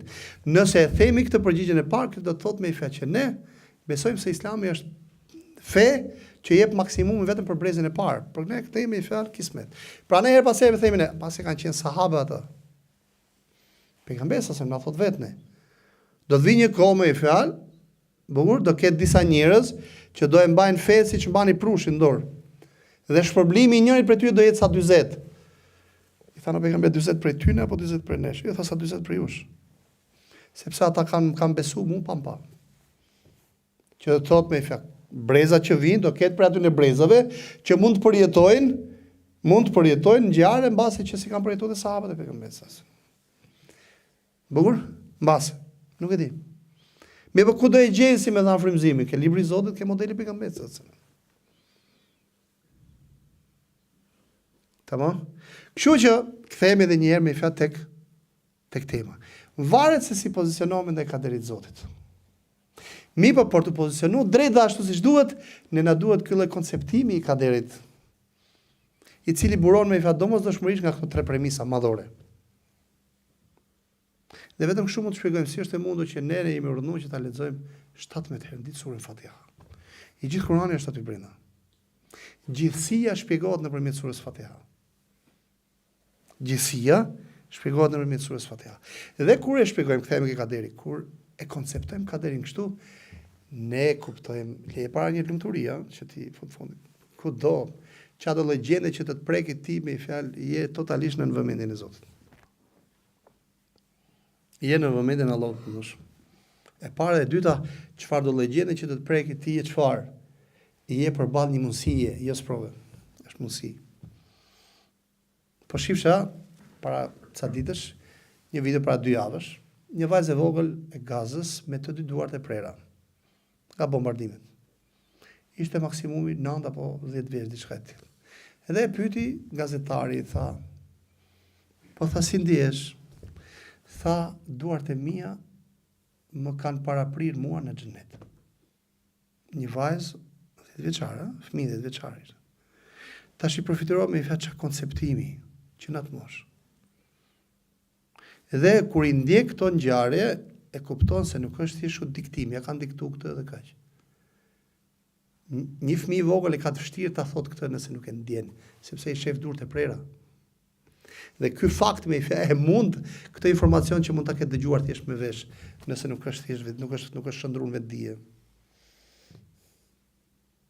Dhe ti e kupton me fjalë rikthime edhe një herë të asaj gjallërie në Gaza, që është ky lloj konceptimi, përndryshe nuk e shpjegon dot me fjalë. Ajo lloj dinamike, gjallërie edhe një herë prap, është ky lloj konceptimi që i kanë bërë kaderit Zotit. Pra, konceptimi ka deri nga lloj forme. E para ti këtë lloj qetësie dhe lumturie, e dyta të mundson që ti non stop të përfitosh nga jeta në çdo sekondë saj. E treta të mundson me fjalë një vetdije të jashtëzakonshme edhe një vëmendje të jashtëzakonshme. Vëmendje të jashtëzakonshme. Por ti kap me fjalë këto mundësi që ti e pa Allahu më shumë. Por ta përmbyll këtë pjesë dytë, pastaj me disa shembull e mbyllim temën. Malik bin Nebiu, Zoti e mëshiroj, ky filozof dhe sociolog shumë i madh algerian, thot, jeta e popujve është cikël. Dhe gjatë këtij cikli ka disa stacione që vetvete përfaqësojnë disa mundësira shumë të mëdha për popujt. Mirë, po nuk i kapin këto mundësi vetëm se popujt e vëmendshëm. Pra jeta, cikli, është kader, ajo është kaderi. Bukur, ky kader vetvete ngërthen me fjalë me pafundësi mundësish. Kush i kap këto mundësi? Njerëzit e vëmendshëm. Edhe në detaje mund të ketë, absolutisht, po. Pse dalim ke shembuj tash? Nuk e di, a jam i qartë deri tash? Bukur? Pra kaderi është i gjithë mundësi. Dhe pranaj me një fjalë ne na është bërë shtylla e imanit. Po t'ishe disa informacione teorike, nuk mund të ndërtohet imani me disa dhëna teorike. Kaderi është shtylla e imanit për këtë arsye. Sepse në aslan gjithë jeta jonë është kader. Edhe ne notojmë në kaderin e Allahut, mëndueshëm, i cili vetvete i gjithë është mundësi. I gjithë është mundësi. Edhe një çime floku që të futet këtu në apo një dhe i vogël që të futet këtu në sy dhe të fillon me fjalë të ngacmon, edhe është një mundësi, është një sinjal, është një mesazh. Medito. do një thoni me të drejtë, po tash me net me meditu ke gjithë detajet ai. Okej, jam dakord. Po nuk ka ndodhur kot kjo që ka ndodhur. Kjo nuk ka ndodhur kot. Edhe një puçë që del të fytyrë apo një gërvisht tek këtu dorë, nuk ka ndodhur kot. Se nuk del nga urtësia e Zotit, nuk del nga dija e Zotit, nuk del nga fuqia e Zotit. Nuk ka ndodhur kot. Bukur, ka mesazhe aty brenda. Ai kap si kapësh muhabeti, mbase si pozicionohesh. Pra ai thot pejgamberi alayhis salam, mos jeto shumë në të shkuarën. Po thuaj çfarë? Qadar Allah ma shafal. Ky është kadri i Zotit, Zoti bën çka doj. Prandaj istain billahi wala ta'jaz, mbështetju Allahut mandushëm dhe mos u dorzo. E mesazhi. Mos ec përpara. Bukur sepse ajo që të ka ndodh nuk mund të ndodhte nëse s'ta ka shkruajtur Zoti. Ajo që s'ka ndodh nuk mund të ndodhte nëse s'ta ka shkruajtur Zoti. Nuk mund të mos më ndodhte, që s'ta ka shkruajtur Zoti. Ec, çaj përpara. Pra përfitoj çfarë efekti ka me fjalën jetën e përditshme, besimin në kadrin e Allahut mëndueshëm dhe konceptimi i tij në këtë forme. Le të marrim ne me fjalë historinë e Musait, sepse është historia më tipike e këtij shpjegimi që ne bëm deri tash. Ne kemi 3 ngjarje, besoj e keni parasysh historinë e Musait me Hidrin. Për të kuptuar me fjalë pak detaj. Çka e bëri Musa alayhis salam të kuptoj që ai është vendi ku do takohet me Hidrin. Çka kishte ndodhur ka e vendi ku do takohet me Hidrin? Peshkut. Ti po ta marrësh si ngjarje, e shkput me fjalë dhe analizon kështu si ngjarje, një peshk që doli nga trajsa e randet, kaq. E na hiku dreka dhe kaq. Ha po ja. Fatikisht ta Musa aty është. Aty që kem takohet me Hidrin. Se fatikisht nuk e ditë Musa se ku do takohet me Hidrin. Bukur, sa ngjarje jo të zakonta na ndodhin në përdit. Nuk ftoj të fiksohemi, jo, nuk ftoj të fiksohemi, sepse nuk bukur, por kjo në vetë fton për çfarë, për që të vëmendsh. Ke historia Musait kemi detaj shumë të rëndësishëm. Ke këto 3 ngjarje të Hidrit me Musain, sa herë është përmend sabri? 7 herë. Sabri është përmend 7 herë. Dhe ky sabri këto 7 herë është edhe shtërues, duro. Sepse një nga personat ose një nga kriteret e një personi ose të një populli që mund të përfitoj nga kaderi si mundësi është sabri. Është sabri. Sepse shumë raste ndodh ngjarja, mungesa e sabrit, irritohemi, e braktisim gjën ose reagojmë jo ashtu siç duhet, na humb mundësia. Na humb mundësia. Dhe ne kemi parasysh 3 ngjarjet. Tamam? Një anije e prishur, një fëmijë i vrarë, një mur i ndërtuar. Që 3 ngjarjet na parec me fjalë absurde apo jo? Pa kuptim. Në fund i tha Hidri, ti shpjegoj ngjarjet. Anija e prishur i bëri të pasur, fëmia i vrarë, këtë e shpëtoi nga nga xhenemi, prindrit me gjithashtu dhe u dha një fëmijë tjetër. Ai muri aty brenda kishte thesarin. Ato fëmijët hala ishin rrit. Pritë, bëhen të afër për ta menaxhuar thesarin dhe e menaxhuan. Edhe u mbyll historia. Thot Hidri Musait, kjo është ajo shpjegimi aty në ngjarjeve që ti s'kishe sabër, me fjalë me i kuptu. Në aparenca është ka deri i rand apo jo, i rand. Mi po Hidri me Musain, që të dy fatikisht na mësojnë ne çfarë? Se si me usjell me kaderin e Zotit. Mi po nuk më të dish se si të sillesh me kaderin e Zotit nëse nuk e ke percepton drejt kaderin e Zotit. Dhe Hidri i thot Musait që kaderin vetvete çfarë është? Është mundësi. Mi po ta jep këtë mesazh nëpërmjet ngjarjeve jo të lehta, nëpërmjet ngjarjeve shumë të rënda. E thot shikoj këto ngjarje të rënda, kur këto ngjarje të rënda në vetvete janë një mundësi kaq e madhe. Përfitoro me ngjarjet më të lehta se sa kaq. Le të marrim ne pra kaderi si mundësi historinë e Sulejmanit alayhis salam me milingonën. Pse e sjell Allahu mundush këtë detaj? Për çfarë? Ose thot Allahu mundush inna Allah la yastahi an yadriba mathalan ma ba'udatan fama fawqaha. Allahu mundush nuk ka turp me e sjell si shembull kë mushkonjën dhe atë që ka mbi mushkonjë. Po thoj mushkonjë, ne kur na vi këtu e vrasim dhe i themi kështu dhe atë që ka mbi mushkonjën. Por ta thënë Allahu mundush se edhe në këtë krijesë që duket kaq e neveritshme, edhe aty ka urtësi të mëdha. Madje mund të përfitoni shumë me fe presë. Dhe sot kemi me fe apash apo armë të fuqishme, madje edhe mjetet e transportit shumë fuqishme, që janë marrë nga çfarë? Nga meditimi në insekte, në zogje etj. Dhe me një lloj meditimi, po të meditojmë pak tek historia e Sulejmanit alayhis salam, dhe unë do ta mbyll me historinë e Jusufit. Historia e Sulejmanit alayhis salam, nga fillimi deri në fund, dhe ju këshilloj që ta lexoni, do gjejmë një vëmendje të jashtëzakonshme të Sulejmanit ndaj kujt? Ndaj detajeve. Ndaj detajeve. Tash i përfituroni Sulejmanin, kishte ushtri me zogj. E pa, ku është Çukapiku? Deri këtu vëmendje. Sulejmani ishte Sulejmani, pushteti pafund. Ku është Çukapiku? Që fillon më dhe, më një zog i vogël aty Çukapiku. Ku është Çukapiku? Pse e bëri këtë pyetje Sulejmani alayhis salam? Sepse Sulejmani kishte vetë dijen që patjetër këtu ka një urtësi, me që po mungon Çukapiku, këtu ka një urtësi. Për Allahut më mësh. Fatikisht, a pati një urtësi që kishte mungu Çukapiku apo jo? Pati. Sepse u bë sebeb kjo mungesë e Çukapikut, por fatikisht kjo vëmendje ka që holl, që buron nga i vetdije e thellë në lidhje me kaderin e Zotit, që çoi me fjalë në kthimin në Islam të gjithë atij populli. Populli sebejt apo jo? Nga fillon historia,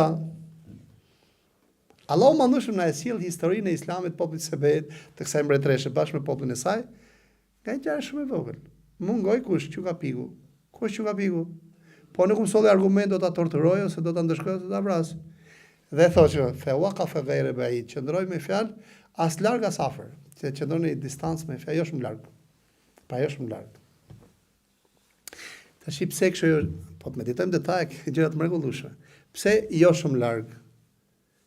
Që as bukur mos i rebelohet Sulejmanit, bukur, po njëkohësisht s'do të më tregu frikën e vet, po njëkohësisht kishte edhe frikë.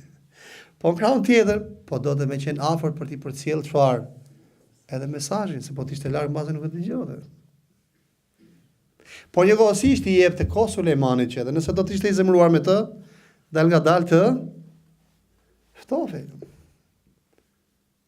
Dhe thonin, mirë, le të kemi ke Musa alayhis salam për të kuptuar detajet. Musa alayhis salam kur i tha Allahu më çaj ke atë shkop. Sa përgjigje i dha Musa alayhis salam? Disa përgjigje. Dhe në fund tha, "Wali fiha ma'arib ukhra." Kam edhe disa gjëra të tjera të cilat i bëj me shkopin. Që ta pyeste Allahu më të cilat janë ata, sepse do të më zgjat kë bisedën me Allahun e Mëndshëm. Dhe këtu kemi mesazh shumë të rëndësishëm, komunikimi. Bukur, është mjeshtri, Kurani me thënë. Tash okay, filloj me historia, Çukapiku, e thiri, pse, ku je? Edhe filloi historia. Tamam. Dhe historinë e gjithë e dim. Tha pash një popull. Tash ka që është historia. Ai fillimi. Çukapiku që mungon. Tha pse? Pash një popull. Edhe është e çuditshme po të meditosh, historia se vjen, zerohet, derisa gjithë populli futet në Islam. Nga filloi, nga një vrim shumë i vogël. Nga një element shumë i thjeshtë. Ta kampanje popull që kishte një mbretënesh, që kishte një fron shumë të madh. Shihni detajet, a? Bukur, wala arshun adhim, kishte një fron shumë të madh. Ata adhuronin kë? Diellin e në veç Allahut Mëndshëm, dhe nuk adhuronin Allahun e Mëndshëm si ka krijuar qiellin dhe tokën. Edhe fillon pastaj historia, po inshallah kemi në ditë tjetër dhe. Në fund çfarë ndodhi? Erdhi kush? Belkisi bashkë me popullin e saj dhe kemi me dhjetra detaje të mrekullueshme, kemi përmendet edhe froni, që janë ndryshuar fronin e tjerë më radh. Gjindi, e kupton, edhe ai i cili kishte dije nga libri që nuk di se kush është, mund të qenë edhe njëri. Mund të kenë Tesla e kohës së Sulejmanit alayhis salam, e tjerë më radh, bukur. Nuk e di me se kush ka qenë. Që ja solli fronin, hala pa hapet mbyll syt, kush? Sulejmani. Që do të thotë, a ka dije të tilla, mundësira të tilla në dynjë me fjalë? Dhe pas e teletransporti ku është i mundshëm. Bukur? Është i mundshëm. Ka shumë mundësi me të ndodh. Por si ndodh kjo gjë? Duke njoftë kaderin si mundësi. Mund të jetë një gjë e vogël, po mund të ketë mundësira të mëdha pafund. Dhe kjo është një nga mesazhet kryesore që na sjell historia e Sulejmanit tek mënyra ose nga mënyra se si filloi dhe se si u bë me fjalë muslimane populli ajo Bilkisi bashkë me popullin e saj. Tash edhe një detaj këtu. Kur u fut në kështjell, çfarë detaj përmend Allahu më nësh? Fa hasibethu lujjatan fa kashafat an saqaiha. Dhe e konsideroi dyshemen sikur është çfarë lum, prandaj edhe e ngriti fustanin që të mos i laget. Ç'ne ky detaj me në Kur'an, për çfarë? Për ta thënë Allahu më nësh, o rob Zotit, kur ta bëni diçka, perfeksionoj për krye. Bukur, se Allahu më nësh është i bukur dhe do të bukur. Kur ta bësh diçka, bëje. Për krye. Për sose, pse? Sepse po e për sose, edhe ajo ka për të përcjell mesazh. Besoj e keni vizitu Sulejmanien, apo jo, xhamin Sulejmanie. Ata që kanë vizitu, besoj do ta vizitojnë, shkoni me fjalë që droni aty brenda dhe meditoni pak. I perfekcioni jashtëzakonshëm. I jashtëzakonshëm. Pa hekur, pa llaç, pa beton, pa si është e mund perfekcioni. Përkryrja. Dhe këtu kemi një mesazh shumë të madh me fjalë që të bashkëveprosh me shkaqet është diçka, edhe ti perfeksionosh atë është diçka tjetër. Dhe kjo është pjesë e dijes kaderit. Mund bëhet sebeb një detaj i vogël të jep mundësi pafund. Nëse do të dish bashkëveprosh me të. E fundit historia e Jusufit alayhis salam. Historia e Jusufit është treguesi kujt? Tregues se si ose me fjalë histori tipike se si bashkëveprohet me kaderin e Allahut më ndëshëm në rrafshin individual, personal. Dhe ju këshilloj ta lexojmë historinë e Jusufit në këtë lloj forme, nga fillimi deri në fund. Jusufi kalon nga i kader, në i kader, në i kader, në i kader, në i kader, në i kader, kaderi pushtetit, i cili vetvete është kader shumë i rëndë, se është sprovë shumë e madhe. Kur i ra pushteti Jusufit në dorë, çfarë bëri Jusufi alayhis salam? Cila ishte gjëja e parë që bëri? Amnistia e vëllezërve të vet. Po pasi i bëri që të shijojmë pak atë. Pastaj në fund çfarë tha? O Zot, më mundëso që të vdes si musliman dhe bashkë me njerëzit e mirë. Dhe këtu është një shkollë në vete. Jusufi nga fillimi deri në fund u sprovua për të arritur që të bëhet pushtetar, në fund na mëson ne se si përdoret pushteti. Por të na thanë që synonja pushtetit me i kusht që të jetë për hatër të Zotit. Për ndryshe me ju merr lumin, thotë Jusufi alayhis salam. Por një kohësi, gjatë gjithë kësaj kohe, po ta meditojmë historinë e Jusufit nga i stacion në i stacion, në të gjithë stacionet, në të gjitha sprovat që ka kaluar Jusufi, e ka respektu kaderin e Zotit me gjitha kushtet që të mundsojnë për të përfituar nga kaderi i Zotit. Nëse në një nga këto stacione të sprova që ka Jusufit, do t'i mungote një nga këto kritere që unë përmenda pak më sipër, të bashkëvepritet me kaderin e Jusufit, nuk do kishte mrim me i që të bëhet mbret. Nuk është mrim. Dhe një nga kriteret madhore është ta përjetosh kaderin me Zotin. Kur robi e lidh direkt me Allahun e Madhërisht, me këto tre premisat madhore që përmenda pak më sipër, Allahu i Madhërisht i jep robit një dritë të jashtëzakonshme me e pa urtësinë e Zotit. Aty në kader. Dhe pra ne thot pejgamberi sa selam sabri është goditjen e parë, se kur e pret kaderin me sabër, këtë jep mundësi me e lidh me Zotin dhe me e përjetu me Zotin, dhe natyrshëm ti zbulon me fjalë drejtën e urtësisë Zotit te kaderi i Zotit. Dhe kjo të mundson pastaj që të bashkëveprosh me kaderin e Zotit ashtu siç duhet. Ti marrësh më të mirën kaderin e Zotit. Në aspektin material, pra dhënat materiale, që gjitha pa përjashtim që janë kaderi i Zotit, gjitha pa përjashtim janë mundësi e madhe. Dhe kjo është me fjalë ndryshe nëndija ose disiplina e kësaj dijes së mundësive që quhet dija e shkaqeve. Dhe këtu kemi një histori tipike të dijes së shkaqeve, që është historia e kujt? E Dhulqarnainit. Wa ataynahu min kulli shay'in sababa. Dhe kjo jetë më gjatë. Dhe ne i dham atij për çdo gjë zgjidhje. Cilat ishte kjo gjë? Gjithë problemet që dalin me fjalë. Atij Allahu mundesh kishte thënë sebeb, do të thënë kishte thënë zgjidhje. Edhe mbyll historinë e Dhulqarnainit Allahu mundesh me historinë e kujt? E atij populli që vazhdimisht godite nga kush? Nga Ya'juj me Ya'jujët, Mi po ishte një popull i papërballueshëm. Ishte skëter, apo tonë, ja gjysh ma gjysh të tmerrshëm. Pra vetë pejgamberi trajtohen nga shenjat e mëdha të Kiametit ose nga shenjat e rënda të Kiametit. Mirë po, një popull që ishte dorëzuar ndaj kaderit të Zotit, pse? Sepse s'ditet bashkëveproj me kaderin e Zotit. Dhe s'ditet bashkëveproj me dhënat materiale të kaderit të Zotit, sepse edhe vetë bota materiale është kader. Edhe vetë bota materiale që ne na rrethon ka mundësira pafund po të dish bashkëveprosh me ta. Mi po edhe kur të dhënat materiale dështojnë, skema, Allahu mëndueshëm hap dyert e reja me fjalë të kujt? Të sebeve dhe shkaqe materiale, nëse deri aty në atë moment ke ditë si të bashkëveprosh me ta ashtu siç duhet. Edhe çfarë bëri Dhul-Qarnaini me popullin e vet, me këtë popull që sulmoi vazhdimisht nga xhuxhmaxhuxhët, thjesht i mësoi se si të bashkëveprojnë me shkaqet.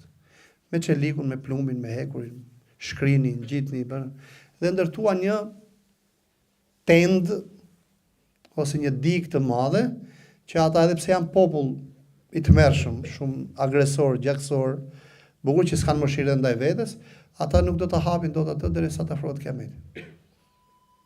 Ky popull që ishte i dobët, ishte dorëzu, po, thjesht mësoi Dhul-Qarnaini se si të bashkëveprojnë me shkaqet, ama se si ti përkryejnë shkaqet dhe të bën me fjalë atë mrekulli, me fjalë që e ka ndaluar çert të madh me fjalë deri afër Kiametit.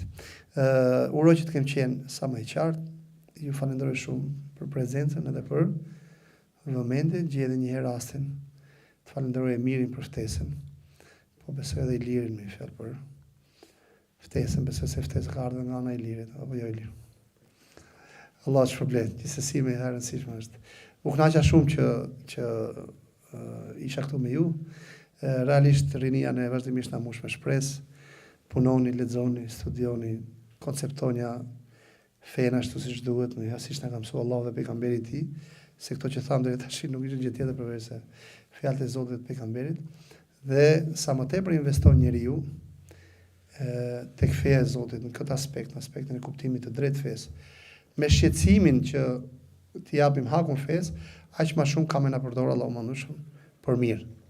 Dhe un kam shumë shpresë që brezi juaj ka për të pas rol të veçantë me lenin Allahu mëndueshëm. Zoti ju nderoft. Faleminderit.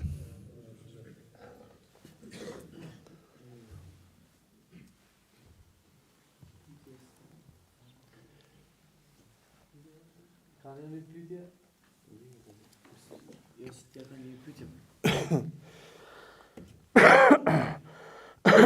Po me që pyetje s'ka, për një vetëm Allah shpëlet.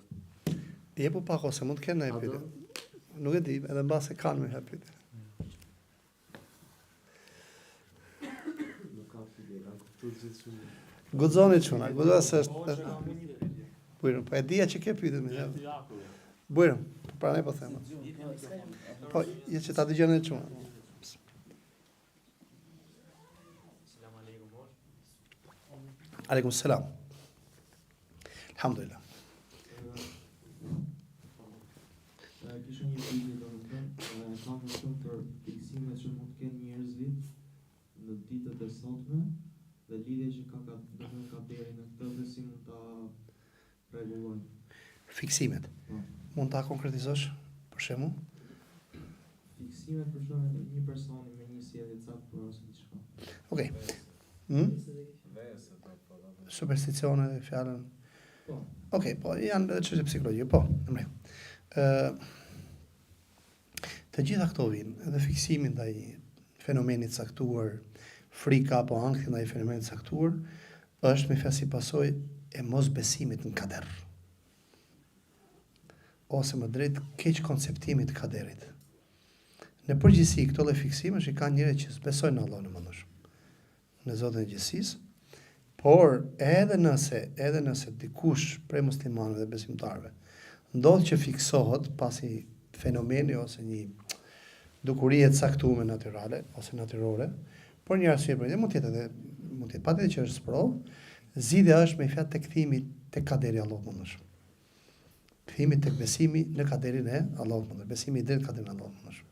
Pra tek bindja me fjalë se gjithçka është për Allahut mëndshëm dhe asgjë nuk bën dëm dhe dobi përveç se me lejen e Zotit. Dhe gjithçka që na ndodh nga Zoti na ndodh me lejen e Tij, por njëkohësisht edhe me urtësinë e Tij. Nuk ka zgjidhje tjetër, nuk mund të shpëtojë njeriu nga ato. Edhe është e provuar kur dikush është fiksuar me diçka, është dash punë kolosale me fjalë trajnime me vite derisa ka ish dorë. Ndërkohë që imani, besimi e zgjidhet muhabet për një sekond. Edhe ty inshallah.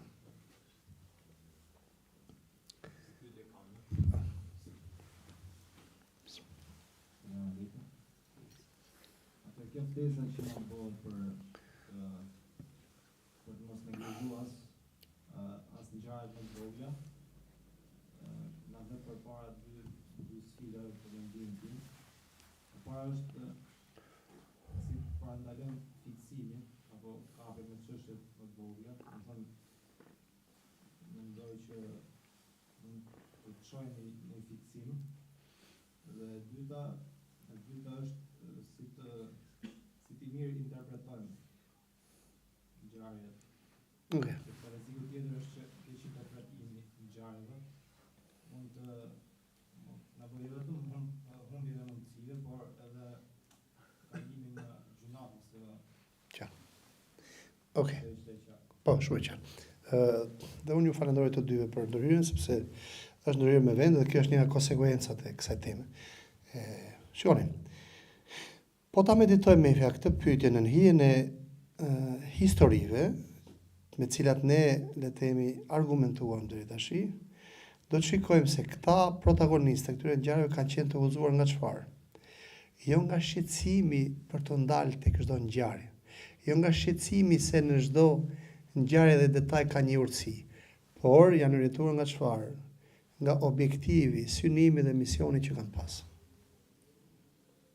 Le të marrim historinë e Sulejmanit alayhis.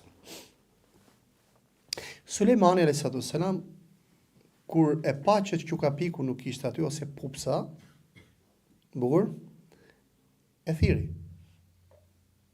Pse i nisur ose i shtyr nga ajo që patjetër ka një urtësi këtu që ka mungu. Ta shoh tash ta. Pse ç'ne? Bukur, e thiri. Nëse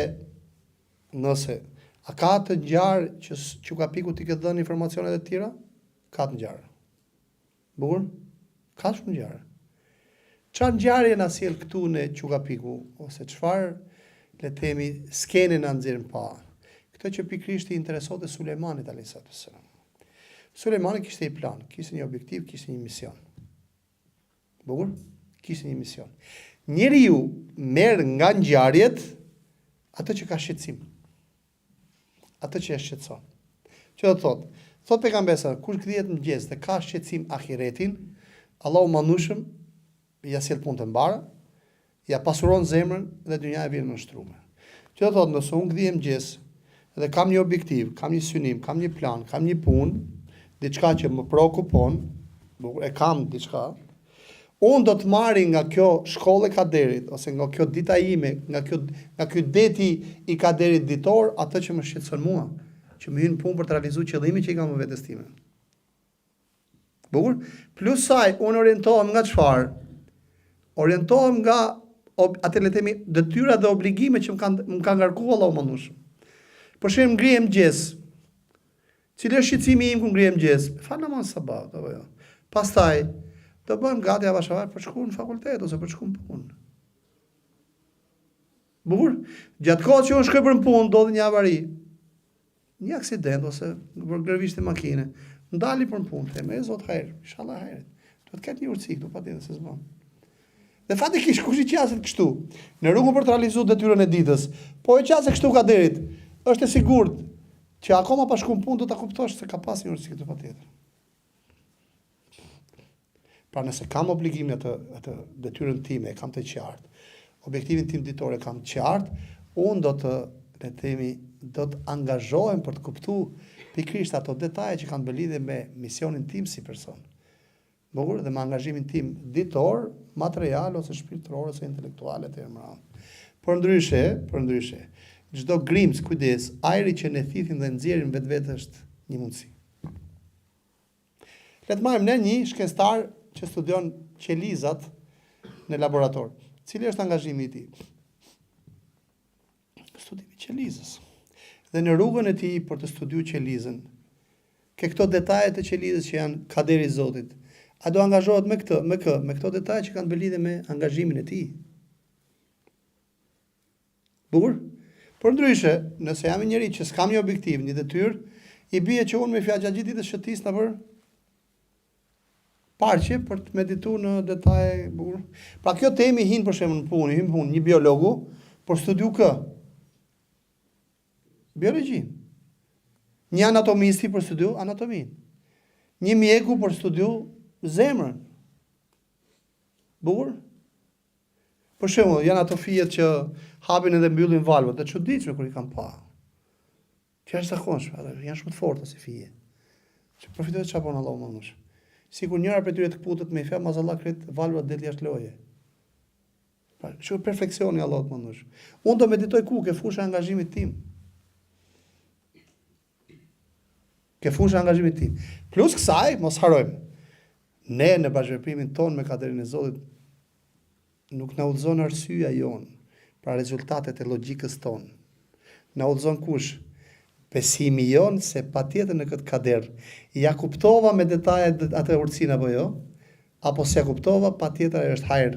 Se kur me i fjalë, nëse më intereson realisht më duhet, se kur do ja kuptoj urtësinë, nuk e di, po do ta kuptoj patjetër. Pa patjetër që ka urtësi. Kur Allahu mandushëm na jep shembullin e Musait me Hidrin me këto 3 ngjarjet, bukur, na jep çfarë si modele për të na thënë ne që këto ngjarje pse janë tranda, edhe aty ka hajër.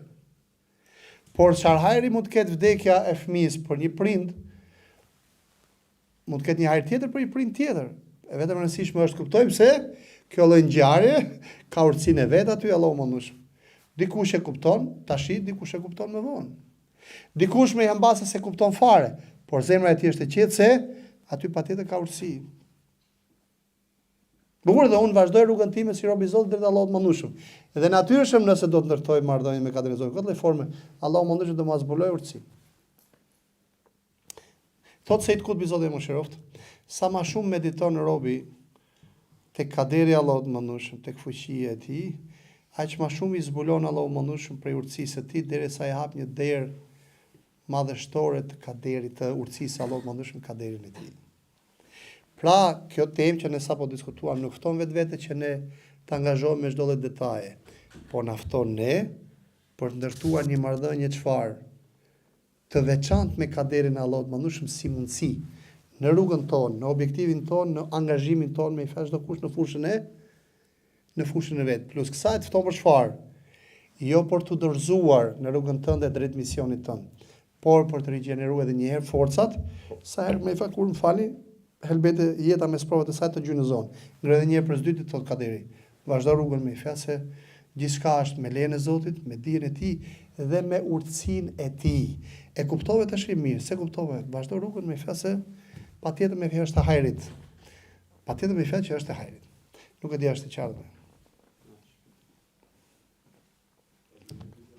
Po.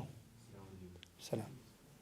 Si është, domethënë, një mënyrë për të shpjeguar një jo musliman i kaderit? Domethënë ajo që çdo gjë është e paracaktuar, por njeriu e zgjedh vetë çfarë. Më bukur.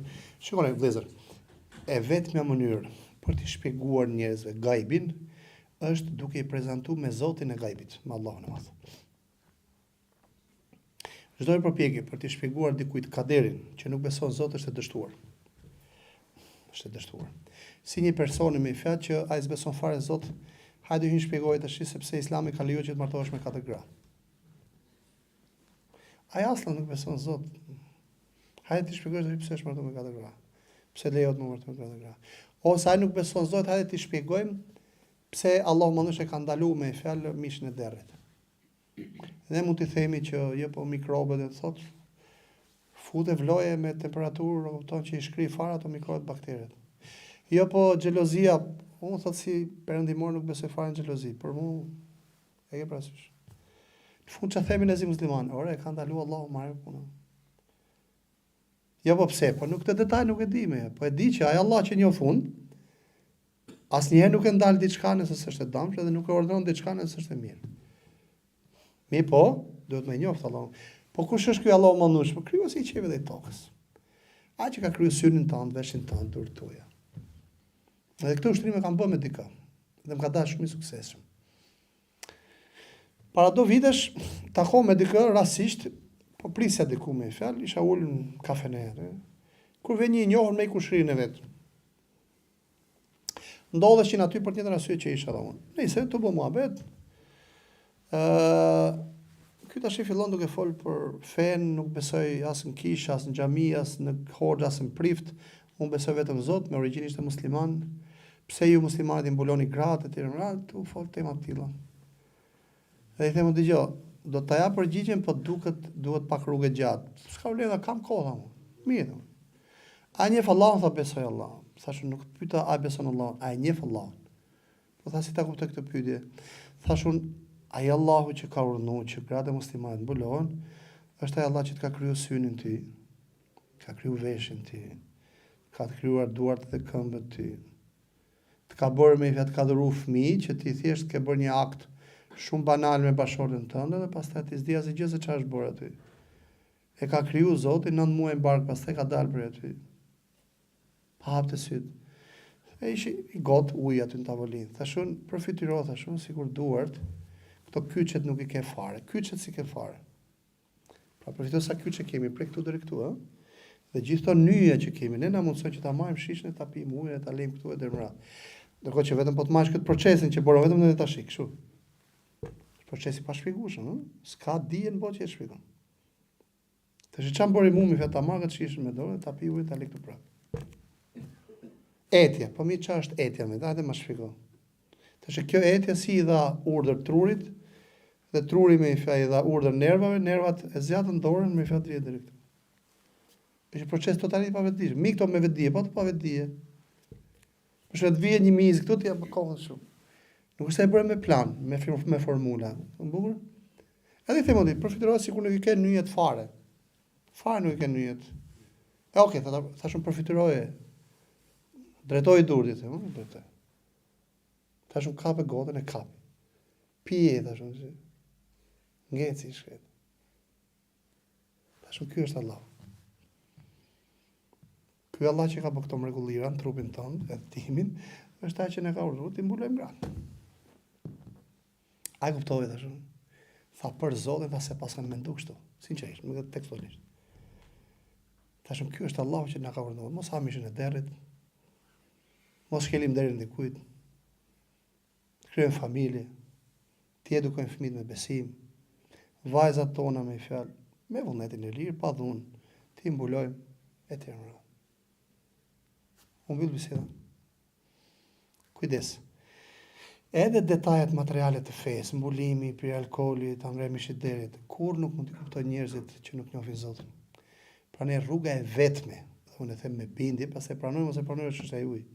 Rruga e vetme me u shpjegu njerëzve aspektin material të fesë është duke i prezantuar me atë që i ka zbrit fen.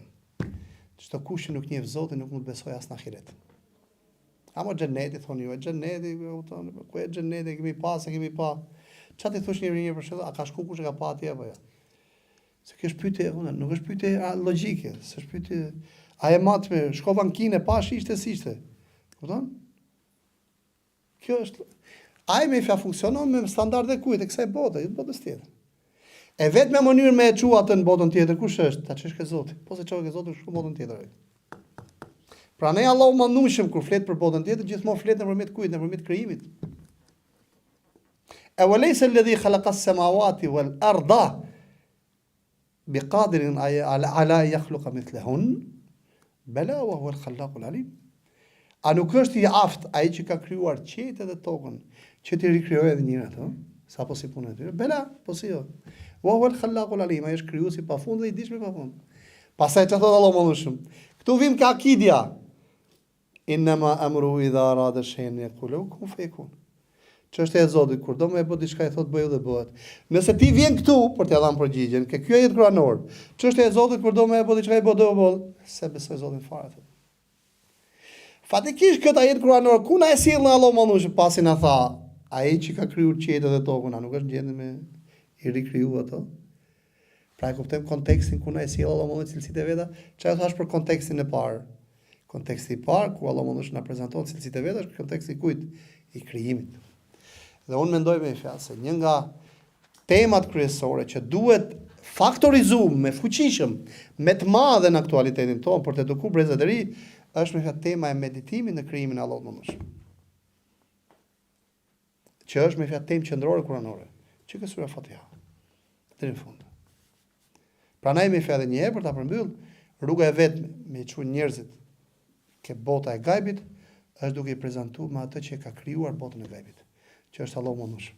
Po si ta prezantojmë atë Allahun e mëndshëm që ka krijuar gajbin, duke e prezantuar me alem e shahade, me botën e dukshme, duke e prezantuar Zotin nëpërmjet botës dukshme. Dhe kjo është metoda kuranore. Që Allahu mëndshëm na prezanton me fjalë botën e gajbit, ahiretin, nëpërmjet fuqisë së tij që reflektohet tek bota e dukshme, bota materiale që ka krijuar Allahu mëndshëm, Zoti i gjithësisë. Dhe kjo është një metodë, madje metodologji e plot nga fillimi kuranor deri në fund. Se si Allahu mëndshëm prezanton botën tjetër nëpërmjet krijimit të tij me fjalë të kësaj bote, duke prezantuar cilësitë dhe atributet e tij në këtë botë. Akhi. Allah ka ndër hyrje tjetër? Allah ju nderoft. Zoti ju shpërblet me të mira. Faleminderit. Selam aleikum.